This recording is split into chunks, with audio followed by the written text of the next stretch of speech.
Amigos, bienvenidos al canal del maestro Avira San. Él es contactado, medium, canalizador, vidente, contactado de los seres de Sirio, de los antacaranos, del grupo Pirámide y de muchas otras potestades en la luz. El día de hoy el maestro Avira San nos estará hablando de un tema fascinante. El tema del día de hoy es la muerte. Maestro, bienvenido. Gracias por estar con nosotros. Díganos, maestro, ¿qué es la muerte? Pues en realidad es parte del proceso de conocer la tercera dimensión. Existe un camino de vidas. La tercera dimensión de la Tierra se conoce más o menos en unas 20 vidas. Cuando el alma, cuando la persona, el cuerpo deja de funcionar y la llevan al panteón, el alma permanece y pasa a planos espirituales, en donde se queda aproximadamente 65 años y después de los cuales queda en disponibilidad para volver a nacer, volver a crecer, volver a aprender, como parte de un camino de vidas. De tal manera que en realidad lo que conocemos como la muerte es la mitad de todo el desarrollo espiritual del alma.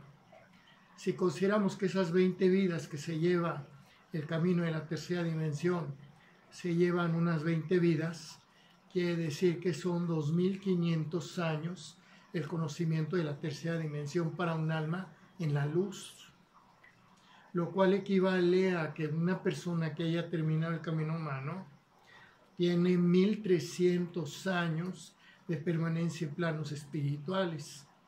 Y sin embargo esa información no la puede traer en el consciente porque estaría interfiriendo con las funciones del consciente, pero sin embargo sí la trae en su conocimiento espiritual. Es la mitad de la experiencia del alma. Muy bien, maestro. Ahora díganos, ¿qué significa que la muerte es misteriosa, que es un enigma, que es todo esto que llamamos desconocido? Bueno, lo que pasa es que son términos en donde más bien están aprovechando el morbo de las personas, en donde una parte del problema es el término, son los términos, son las palabras que se utilizan para abordar la muerte, hablar de que es algo misterioso, un enigma o lo desconocido, pero ya es tiempo de quitar el velo a la realidad de lo que pasa a las almas cuando se termina la vida física. Debe asumirse como un proceso que se va repitiendo, porque es básicamente cíclico. Desde lo que nosotros conocemos como muerte, pasamos a lo que es el nacimiento de las almas a una nueva vida. Y al finalizar esa nueva vida, se pasa nuevamente a planos espirituales. De tal manera que sería lo ideal que se terminaran sustituyendo las palabras nacimiento-muerte, lo cual no es posible, pero asumirlo como un continuo en donde más bien es un cambio de planos del alma. Eso es lo que es. Muy bien, maestro. Ahora díganos, ¿qué significa que se necesitan magos o adivinos para conocer de la muerte? Pues que hay personas que se pretenden quedar con una exclusividad. Sobre todo, por ejemplo, en la actualidad estamos viendo personas que quieren hablar acerca de la muerte como si fuera el descubrimiento de la cosa más extraordinaria y más extraña que existe, y como si se necesitaran especialistas muy fuertes para que las personas conocieran acerca de ello, o como si se tratara de un tema prohibido. De ninguna manera. Lo que pasa es que ya la información de las lectoras de energía y de muchas otras fuentes a nosotros nos dan un mapa de lo que es la vida del alma cuando no está en el plano material y cuando vive en planos espirituales, que es finalmente de lo que se trata la muerte. Muy bien. Ahora, ¿qué nos dice de jugar con la muerte como un rasgo cultural, maestro? Es que con eso se identifica al mexicano, se deforma la valoración de nuestro país. El gringo cree que aquí se juega con la muerte, más bien lo han hecho parte de la cultura. La muerte no existe como tal, es solo una palabra. Lo demás es mito. El nacimiento no es la creación de un alma, sino resurgir del alma a la materia como parte de su camino. Lo prohibido es ver a la muerte con miedo, con espanto, con negrura y con horror. Eso es algo que es prohibido. Verla así es una deformación viciosa. Lo prohibido es fijarse en leyendas de aparecidos que son mitos, no porque no existan, sino por la interpretación que se les da. Mi visión de planos espirituales por medio de mis lecturas de energía debe ser un paso para sacar la muerte del horror y del mito, porque no tienen por qué las personas estarse fijando nada más en la cuestión de la pérdida, del miedo, el pánico, lo desconocido y lo que es propiamente la desaparición del cuerpo físico. Es más, desde el punto de vista estrictamente espiritual, la muerte es conocida en la tradición espiritual como metempsícosis, que es la reincorporación de los elementos del cuerpo físico de la persona a la naturaleza. Es decir, si entierran a una persona cerca de un lugar en donde haya árboles, por medio de la metempsícosis, todos los nutrientes del organismo de la persona pasan a formar parte de la tierra, de las raíces y de los árboles circundantes. Pero eso es nada más la pura absorción de los nutrientes del cuerpo. Ahora, faltan a la verdad, viven en un ambiente de morbo y en un ambiente de deformación de la verdad, quienes están hablando todo el tiempo de la muerte como si se tratara de un horror, de un miedo y de un pánico, absolutamente de ninguna manera, porque eso nada más denota la falta de respuestas. La verdadera respuesta está en la trascendencia de las almas. Muy bien, maestro. Ahora, ¿usted nos podría decir en qué consiste el mito de Es un mito griego de un soldado que aparentemente había muerto en batalla, pero que aparentemente se levantó de entre de sus compañeros muertos. Entonces le preguntaron que por qué estaba vivo si se supone que estaba muerto, y él explicó que desde el más allá lo habían regresado para explicar el proceso de la muerte a los seres humanos. En eso consiste el mito de Muy bien. Y acerca de los antiguos griegos, ¿qué nos puede decir, maestro? Homero habla de centenares de miles de almas preparándose para regresar a la vida. Entonces, dentro de su libro, se pregunta qué hacen todas esas almas a la orilla del mar, que eran centenares de miles de almas, pero no era un mar físico, era un mar espiritual. Y él explicó el personaje, que eran almas que estaban buscando regresar a la vida desde la muerte. Y entonces lo increparon y le preguntaron que cómo era posible que alguien quisiera vivir en un mundo de sufrimiento, enfermedad, dolor y todo lo demás, como inevitablemente es el mundo de la materia. Pero eso queda como un antecedente, porque desde los tiempos homéricos hay testimonios en la literatura griega acerca del regreso de las almas a la vida en este proceso. Muchas gracias, maestro. Ahora, ¿qué nos puede decir acerca de Allan Kardec y sus invocaciones? Pues ellos estuvieron haciendo invocaciones a los espíritus sin saber realmente qué era lo que buscaban, hasta que empezaban a vibrar las mesas del salón solas.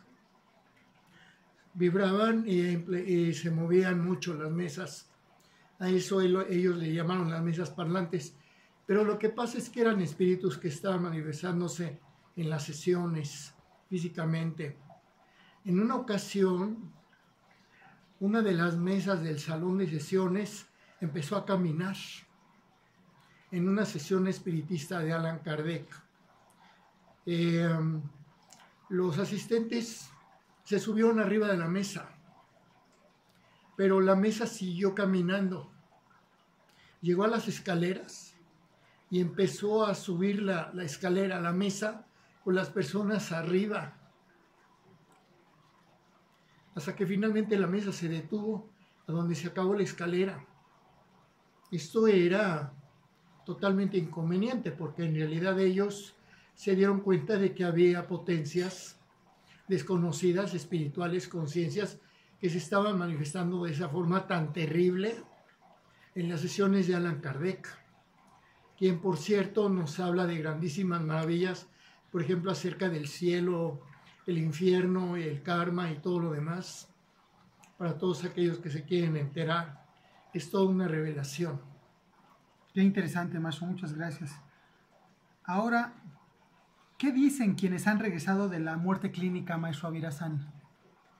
El Raymond A. Moody, en su libro Vida después de la vida, hizo una investigación acerca de personas que habían sobrevivido a muerte clínica.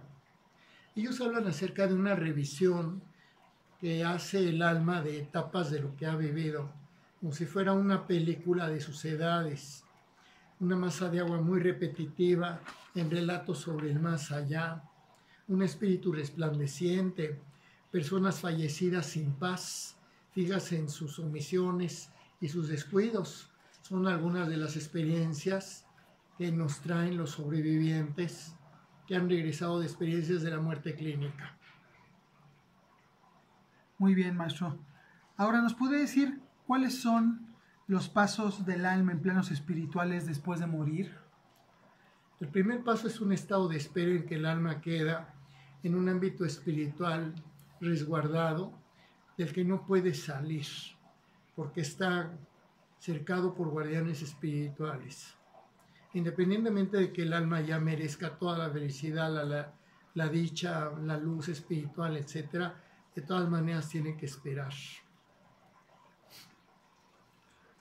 Desde ese estado de espera se observa un camino que viene a dar a la luz espiritual, como se trataba de una rampa hacia un plano espiritual de mayor satisfacción, en donde el alma está obligado en ese plano de espera a hacer una fuerte reflexión acerca de todas las razones que tuvo para hacer o no hacer las cosas en la vida que acaba de terminar, con la advertencia de que en ocasiones esa reflexión se puede llevar unos buenos años para que la persona en realidad pueda recapitular todas las razones que tuvo para hacer lo que hizo en la vida.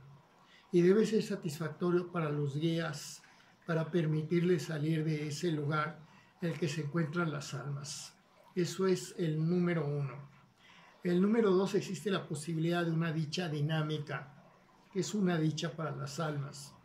En un tercer estado, las almas duermen aproximadamente 20 años entre una vida y la siguiente. En un cuarto estado, es escuchar enseñanzas de los guías para la vida. Enseguida, es buscar oportunidades para regresar de nuevo a la vida.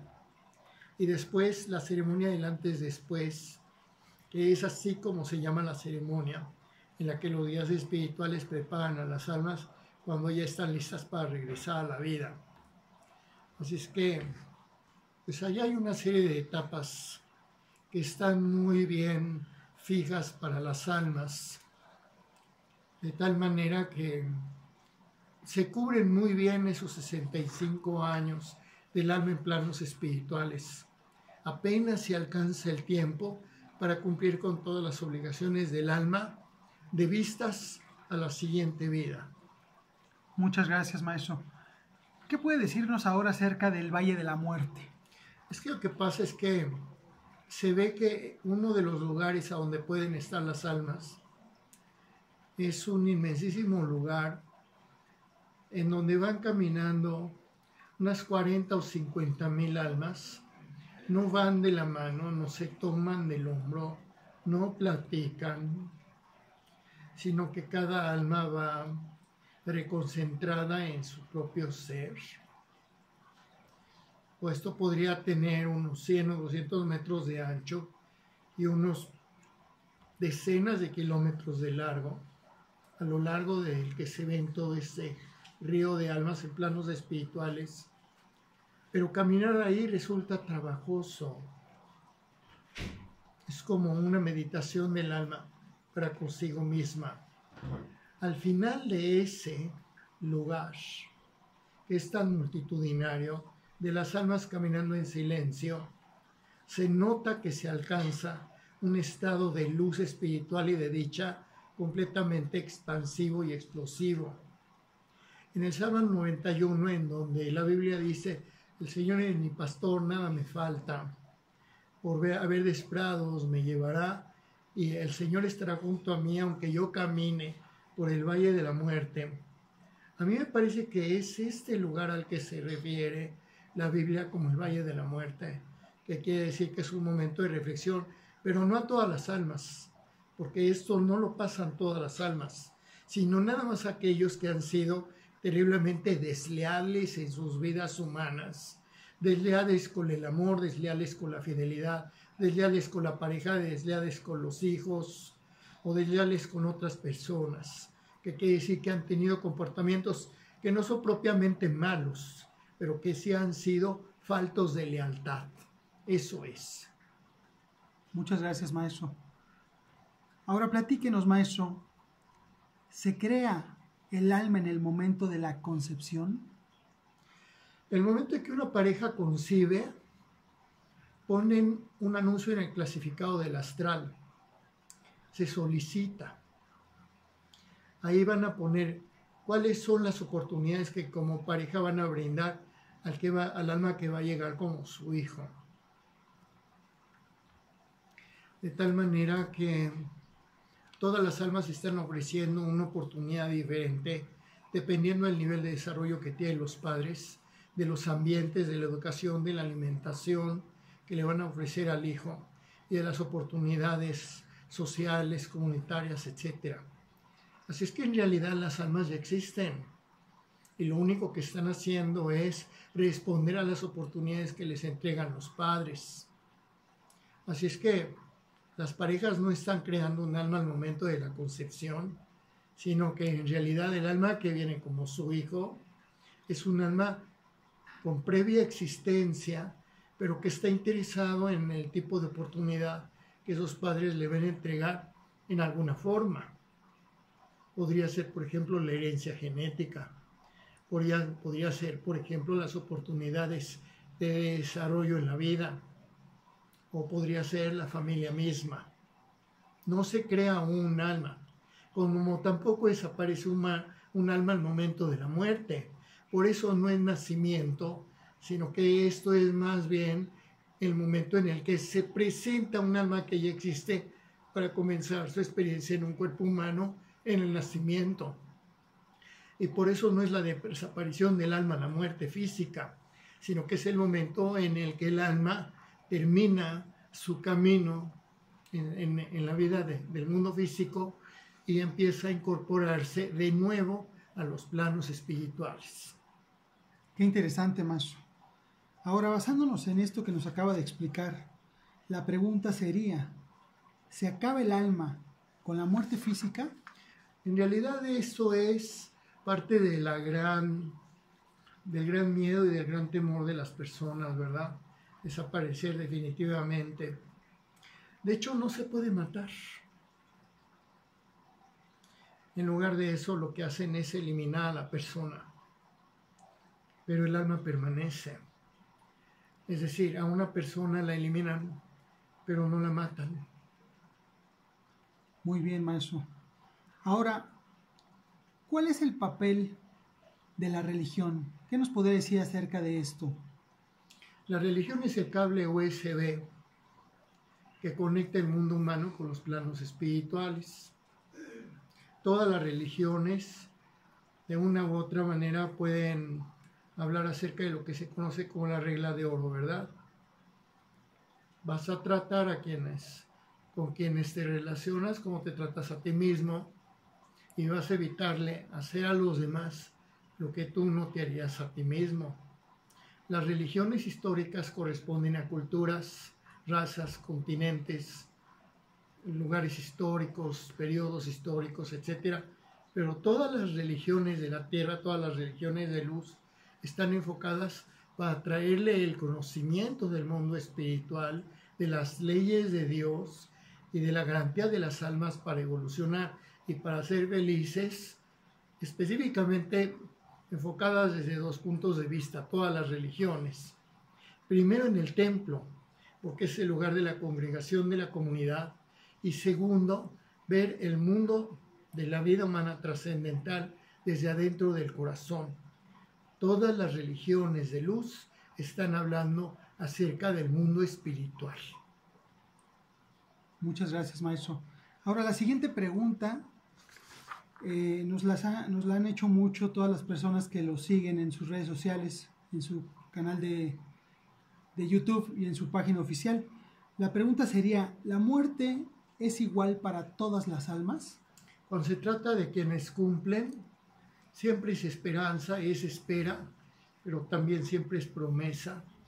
Nada más que para quienes no han cumplido en la vida, hay castigos inmediatos y hay castigos duraderos. En cuerpos espiritualizados, para las almas, dependiendo del tipo de faltas que han cometido, ahí mismo los guías les aplican las siguientes disciplinas. En sus cuerpos espiritualizados las colocan en posiciones extraordinariamente incómodas. Por ejemplo, rodilla con mejilla. Las colocan en silencio. Las colocan en lugares nauseabundos. Las colocan en lugares congelantes. O las colocan en cercanía con seres de tiniebla espiritual que son aterradores. Esta es una manera de estar disciplinando a las almas aquí y ahora, inmediatamente después de la muerte física, dependiendo del tipo de transgresión que haya cometido la persona. Y los castigos duraderos son cuando un alma, pues por desgracia, ingresara a tinieblas espirituales a consecuencia de faltas más graves. Así es. Pero todas esas almas que quedan en planos de tiniebla espiritual pierden tiempo de su desarrollo, porque van a necesitar pasar por el castigo, la penitencia, obtener el perdón y después ir probando a lo largo de las siguientes vidas que todas esas inconveniencias que provocaron en una vida, transgresiones hacia el derecho a la vida, a la libertad, la integridad y la libre expresión de la voluntad. Repito, para aquellos que han transgredido, lastimado o cancelado el derecho de los demás a la vida, a la libertad, a la integridad del propio cuerpo físico o a la libre expresión de las ideas y los pensamientos, que han aplastado a los demás, que se los han impedido, que se los han cancelado. Ellos van a tener que responder en las vidas sucesivas que tales conductas han asimilado que son prohibidas y que ya no van a incurrir en ellas.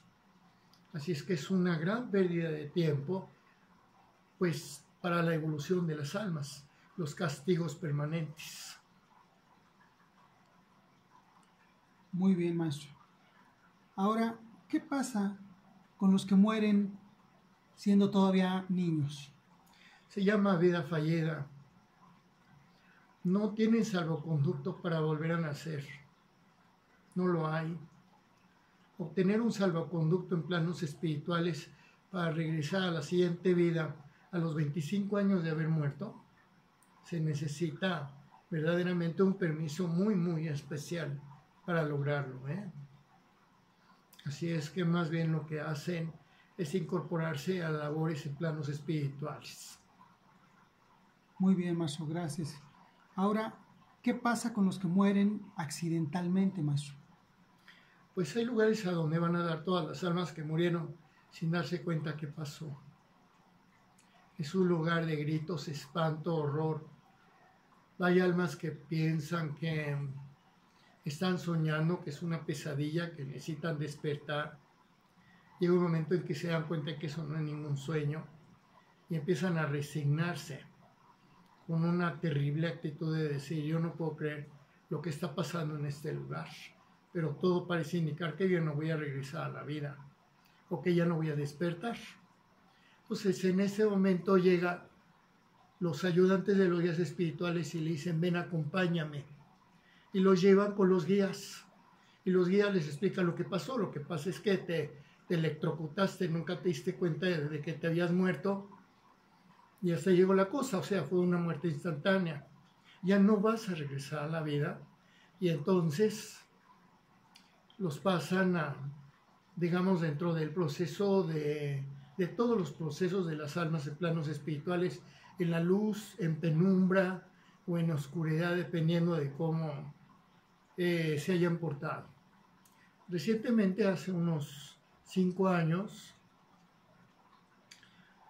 unos tipos en la madrugada venían huyendo de la policía en una vía rápida. Una parte del coche se desprendió al contacto de unas ramas de un árbol. Es decir, parte de la carrocería quedó atorada en las ramas. Pero ellos siguieron a más de 200 kilómetros por hora hasta que se estrellaron con alguna parte del mobiliario urbano. El copiloto voló a través del parabrisas y se estrelló de frente, volando contra el filo de los escalones de un paso peatonal.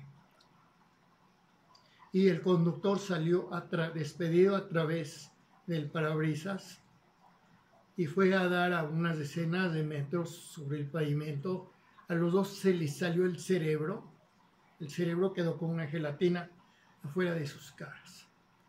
Entonces, en ese tipo de muertes accidentales se cumple lo mismo, ¿no? Primero es un estado de desesperación porque están en un lugar en donde todas las almas que están ahí no saben en dónde están, no saben por qué están ahí, ni cómo van a salir de ahí. Muertes accidentales, ya sea provocadas por negligencia o por accidentes. Hay un lugar para recibir a las almas que mueren en accidentes. Muy bien, maestro. Pues ahora la pregunta obligada sería, ¿qué pasa con los suicidas? Pasan por los mismos pasos en donde tienen que enfrentar el plano espiritual a donde ellos van a dar, en este caso un plano de suicidas. Después los guías espirituales los conducen a los lugares que les correspondan, pero el problema con los suicidas es que eso genera una marca para las almas, porque es una demostración de falta de resistencia y falta de fortaleza, de tal manera que queda como un antecedente en donde si llega a haber una oportunidad en el futuro para almas dentro de crecimiento espiritual en algún momento del futuro en vidas sucesivas, pues los suicidas no van a ser propiamente una buena opción, porque ellos han demostrado una falta de fortaleza o de resistencia en ciertas situaciones. Obviamente que no todos los suicidios pues obedecen a las mismas causas, pero mientras más arbitraria sea la razón del suicidio, mayor daño se hace el alma a sí misma, porque finalmente va a tener que continuar con su camino de vidas. Así es que va a tener que volver a nacer y va a tener que seguir con todos los retos de su propio crecimiento en la vida que sigue. Claro.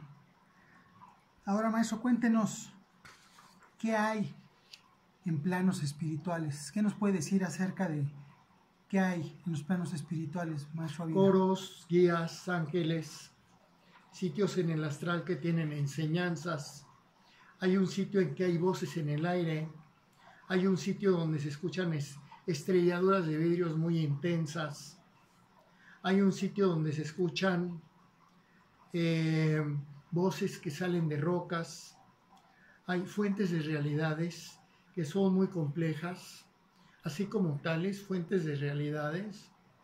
Los guías espirituales hacen ceremonias con fuego en forma de filos, a veces redondos o rectos, delgados. A veces son circulares y a veces son rectos, pero se trata de fuego que manejan los guías espirituales en algunas ceremonias. Hay jefes de guías, ayudantes de guías y aprendices de guías.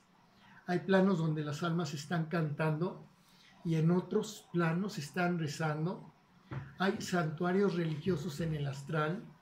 Hay un santuario de la Virgen en cada dimensión. Hay simuladores de culturas de la Tierra y del universo en planos espirituales, simuladores de culturas humanas y simuladores de culturas del universo en planos espirituales. Hay gente que trae coros muy intensos de almas en su energía espiritual en vida humana. Gente que trae coros. Los coros son una de las realidades más permanentes en el astral. Hay un sitio en que el cielo está como en rebanadas de colores primarios. Una parte del cielo es azul, una parte del cielo es anaranjada, una parte del cielo es de otro color. También se ven ángeles y también se ven ángeles niños. Qué hermoso, maestro. Gracias por compartirnos esto. Ahora, nosotros nos preguntaríamos, ¿qué pasa con los que se portaron mal en esta vida? La reflexión puede durar años de esas almas antes de poder continuar. Muchas veces yo he hecho a lo largo de los últimos 10 años servicio de Día de Muertos. Estoy atendiendo a personas que vienen a preguntar acerca de sus seres amados que han fallecido. Y hay personas que tienen 8 años de haber fallecido y todavía no pueden pasar al siguiente sitio o al siguiente paso en planos espirituales porque no han terminado de reflexionar convenientemente acerca de la manera como vivieron. Así es que no hay como vivir vidas pues de verdadero cumplimiento. Eso le facilita mucho las cosas a todas las almas. Muchas gracias, maestro. La siguiente pregunta sería, ¿cuál es el plano de las bañadoras? ¿Qué nos puede decir acerca de las bañadoras? El plano de las bañadoras, genéricamente hablando, es una serie de lugares en el astral en donde se atiende a las almas que han sufrido excesivamente o sin merecerlo. Muchas veces que hayan padecido todo tipo de esclavitud y violencia, todo tipo de imposiciones de sufrimiento que hayan tenido que padecer en vida humana, pero que no lo hayan merecido o que haya sido excesivo. Estos planos de las bañadoras en diferentes lugares, en diferentes sitios del astral, es como un lugar de descanso, a donde hay muchas almas que están prestando su servicio para ayudar a las almas que vienen después de haber sufrido inmerecidamente en vida humana o después de haber sufrido demasiado. Muy bien, maestro. Ahora cuéntenos, si el alma sale del cuerpo, ¿eso lleva a la muerte? Se llama astralización y pues lo único que va a necesitar hacer el alma es regresar a su cuerpo, ¿no? Así es que en algún momento una persona puede salirse completamente de su cuerpo, nada más que eso tiene una serie de riesgos. Sin embargo, eso no provoca la muerte del alma. Gracias, maestro. Ahora, relacionado con esto, ¿qué nos puede decir acerca de los fantasmas? Y tampoco, como parte de la pregunta anterior, y tampoco provoca la muerte del cuerpo. O sea, si un alma se sale del cuerpo, el cuerpo no se muere y al alma no le pasa nada por haberse salido del cuerpo. Nada más que eso no es tan fácil como decirlo, ¿verdad? Claro, maestro. Sin embargo, hay circunstancias en donde las personas han tenido experiencias tan traumáticas en donde han determinado, por extraño que se hayan terminado fuera de su cuerpo y después lograron volverse a meter a su cuerpo, pero son circunstancias muy excepcionales. Con respecto a los fantasmas, son almas que se quedan por diversos motivos, aunque ya no debieran estar aquí. Hay toda una serie de motivos para que un alma termine como un fantasma. Por ejemplo, los suicidas. Por ejemplo, las almas a las que les dieron una muerte clandestina. Por ahí los dejaron enterrados en una forma irregular, o aquellos que han tenido tratos con seres de oscuridad espiritual y los mismos seres de oscuridad espiritual no les permiten acceder a los planos espirituales. O sea, es un hecho que sí puede tratarse de almas cuyo cuerpo ya falleció, pero que sin embargo por diversos motivos todavía estuvieran en el mundo humano. Es parte de la explicación de los fantasmas. Ya, muchas gracias, maestro. Ahora díganos, ¿cuál es el temor a la muerte? El temor de dejar de ser uno quien es. Por un lado hay que reconocer que existe el yo soy, que es la fuerza en todos los organismos para permanecer. El yo soy es parte de los seres, de los animales, de las diferentes especies de animales y también del ser humano. El yo soy es una fuerza de permanencia. Es como una resistencia a desaparecer como tal. El yo soy. El yo soy es una realidad para con el ser humano como tal, pero también para con las especies animales, que es un hambre de permanecer como tal, de no morir. Y por otro lado, el asunto de la impersonalización, porque una persona que sacó 2 medallas olímpicas y que siempre ha estado viviendo todo tipo de oportunidades profesionales de proyección y de reconocimiento gracias a su desempeño, el momento en que le diagnostican una enfermedad fatal, una parte de su miedo puede ser la desaparición, cuando en realidad lo que sí va a desaparecer es la impersonalización, que quiere decir, yo fui un deportista de alto rendimiento que tuvo éxitos sonados y reconocidos. Eso es parte de la impersonalización. Es decir, las personas creen que al perder la impersonalización van a desaparecer, cuando en realidad lo que hace la muerte es que la impersonalización se va a la tumba. Es decir, la parte externa de la persona es realmente lo que se va a ir a la tumba.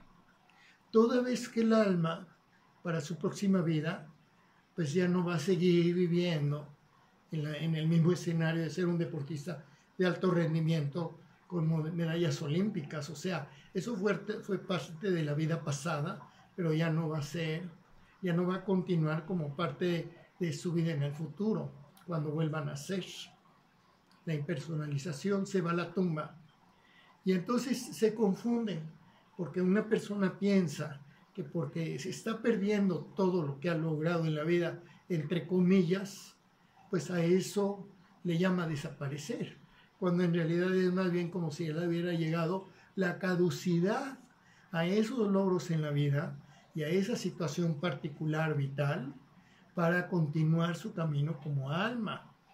Son partes muy importantes del miedo a la muerte. Muchas gracias, maestro, por esta tan interesante